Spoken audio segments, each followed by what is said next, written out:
ఇగో నా ఓలా బండి పరిస్థితి ఇగో స్టార్ట్ కాక ఉక్కుంటా ఇంటి దాకా వచ్చిన నడి రోడ్లో ఇజ్జత్ ఎక్కింది బండి ఆగిపోయి. ఇక ఓలా బండి 1,20,000 కొన్నా. ఎవ్వడు కూడా రెస్పాండ్ కాడు. కంపెనీ వానికి ఫోన్ చేస్తే అన్న బటన్స్ లేవన్నా అంటాడు, వాడు అదంటాడు ఇది అంటాడు. మొత్తానికే రెస్పాండ్ కాడు. దయచేసి 1 కిలోమీటర్ నువ్వు కూడా వస్తున్నా. ఇజ్జత్ ఎక్కింది నడి రోడ్డు మీద అయిపోయింది. ఈ బండ్లు మాత్రం ఎవరన్నా కొనాలనుకుంటే మాత్రం కొనుక్కోకండి. ఓలా బండి కచరా బండి అంతా ఏ బండి లేదు.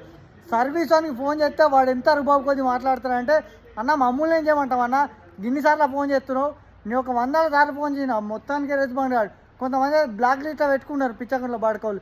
ఇట్లాంటి కంపెనీలు ఎందుకు సేల్ చేయాలి, ఇట్లా మంది పానాలు ఎందుకు చేయాలి? 1,20,000 కొన్న బండి ఈ బటన్ దొరుకుతున్నాడట, బటన్ స్విచ్ బటను అన్న లేవంటున్నాడు. కంపెనీ ఎట్లా నడిపిస్తులేమో. దయచేసి ఓలా బండి ఎవరన్నా కొంటా అన్నా కూడా దయచేసి కొనుక్కోకండి. ఎందుకంటే నాలాగా ఇంకా కస్టమర్లు మస్తు మంది బాధపడుతున్నారు. ఎవ్వరు రెస్పాండ్ కాదు అసలు. కంపెనీకో షోరూమ్లో అడిగితే షోరూమ్ మన ఏం చేయమంటావన్నా, అదన్నా మన మేనేజర్ నెంబర్ చెప్పున్నా అంటే ఇలా ఇంకా మొత్తానికే భయం. ఆ రిపేర్ చేస్తాడైతే మొత్తానికి చెప్పాడు ఆ నెంబర్ కూడా. ఇక బండి పార్ట్లు అన్నీ అవుతున్నాయి, లైట్ కిందకి వచ్చింది.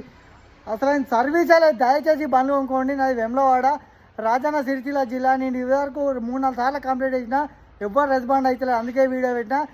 దయచేసి చెప్తున్నా, ఓలా బండ్లు కొని అవలగాలి కాకుండా 1,20,000 కొని పెద్ద అవలగాన్నాయి. నేను ఈ బండి ఆలబెట్ట బుద్ధి అవుతుంది.